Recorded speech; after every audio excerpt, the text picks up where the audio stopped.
किसान भाइयों, जैसा कि रबी का मौसम चल रहा है और रबी की मुख्य फसल के तौर पर गेहूं की बुआई किसान भाई करते हैं। इस समय गेहूं की बुआई का उपयुक्त समय चल रहा है। ज़्यादातर किसान भाइयों ने गेहूं का बीज तो कहीं ना कहीं से उपलब्धता के अनुसार ख़रीद के रख लिया है। कुछ किसान भाई बुआई भी कर चुके हैं, लेकिन इन दिनों एक विशेष किल्लत देखने को मिल रही है, वो है डीएपी की। बाज़ार में डीएपी की कुछ शॉर्टेज दिखाई दे रही है, जिसकी वजह से किसान भाई मंडियों में दुकानों पर बहुत मारामारी हो रही है। तो उस दिक्कत से बचने के लिए हम क्या करें, ऐसा इस संबंध में वार्ता करने के लिए आज हम आपको डॉक्टर आर.एन. सिंह कृषि विशेषज्ञ साहब से आपकी बात करा रहे हैं। यदि डॉक्टर साहब ये बताएं, यदि किसान भाई इस समय गेहूं की बुआई करने के लिए अपने खेतों की तैयारी करके रखे हुए हैं और बाज़ार में डीएपी की कमी किसी वजह से अगर है और किसान भाइयों को डीएपी नहीं मिल पा रही है, तो ऐसी कौन सी खादें हैं जिसके प्रयोग के, ऐसे कौन से उर्वरक हैं जिनके प्रयोग से किसान भाइयों अपनी गेहूं की खेत की बुआई कर सकें और उनको अच्छा उत्पादन भी मिल सके, ताकि मतलब किसी भी प्रकार का खाद की संकट जो दिखाई दे रहा है उसकी कमी फसलों पे ना परिलक्षित हो। इसके लिए क्या सुझाव है आपका? देखिए, गेहूं की फसल प्रमुख अनाजों वाली फसलें मैदानी फसलों में आती है, जिसमें 150 किलो नाइट्रोजन की, 60 किलो फास्फोरस की और लगभग 40 किलो पोटास की ज़रूरत पड़ती है। ये तीनों तत्व हम किसी भी रूप में दे सकते हैं, किसी भी खादों से इसकी पूर्ति कर सकते हैं। अगर हमको डीएपी की उपलब्धता नहीं होती है तो हम एनपीके 20-20-13 ये एक प्रमुख एनपीके का मिश्रित खाद है, जिसमें तीनों तत्व लगभग समान अनुपात में होते हैं जो गेहूं को चाहिए होते हैं। अगर एनपीके 20-20-13 अगर मिलती है तो इसको लगभग 2.5 गुनी मात्रा, जितनी मात्रा आप गेहूं में 2 से 2.5 गुनी मात्रा आप डीएपी की तुलना में इसकी करेंगे, क्योंकि इसमें केवल 20% फास्फोरस पाया जाता है और डीएपी में लगभग 46% पाया जाता है।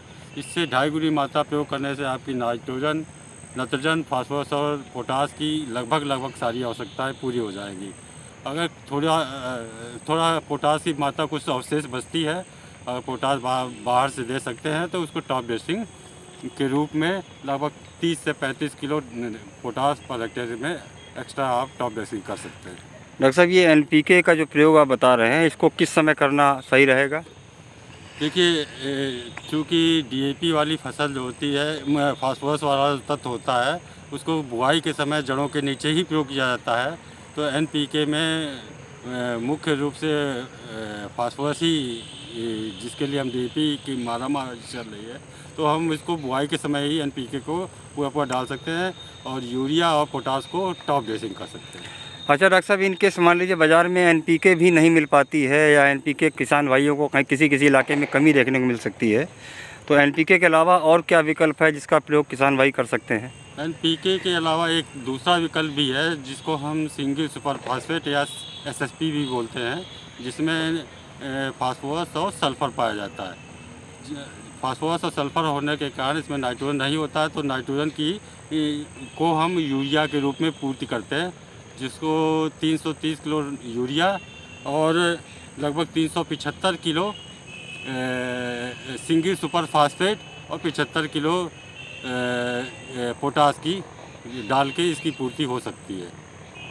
ठीक है, तो मतलब इन खादों का प्रयोग अगर किसान भाई करें तो डीएपी के पीछे बहुत ज़्यादा भागने की ज़रूरत नहीं है। अगर मिल जाती है तो बहुत अच्छा, अगर नहीं मिलती है तो वैकल्पिक उर्वरकों के रूप में ये एनपीके और सिंगल सुपर फास्फेट, यूरिया इत्यादि उर्वरक उपलब्ध हैं, जिसका प्रयोग करके आप किसान भाई गेहूं का अच्छा पैदावार व उत्पादन ले सकते हैं। जी। अच्छा डॉक्टर साहब, जो जैसे मान लीजिए एनपीके प्रयोग किया, तो बाद की अवस्था में जैसे किसान भाई गेहूं में टॉप ड्रेसिंग भी करते हैं, जी। तो क्या उस समय भी इसकी कोई ज़रूरत रहेगी आगे, या यूरिया को फिर प्रयोग करने की आवश्यकता रहेगी? देखिए, जब सिंगल सुपर फास्फेट या एनपीके यूज़ कर रहे हैं, तो अगर सिंगल सुपर फास्फेट यूज़ कर रहे हैं तो यूरिया की पूरी मात्रा लगभग 330 किलो जो आती है, वो बुआई के बाद, पहली सिंचाई के बाद से कई भागों में बांट के पूरी फसल में आप कई टुकड़ों में दे सकते हैं। और डीएपी में अगर एनपीके में के साथ में अगर देते हैं तो उसमें भी यूरिया की अवशेष मात्रा जितनी है उसको पहली सिंचाई के बाद टॉप ड्रेसिंग के रूप में 2 या 3 भागों में बांट के दे सकते हैं। ठीक है डॉक्टर साहब, बहुत बहुत धन्यवाद।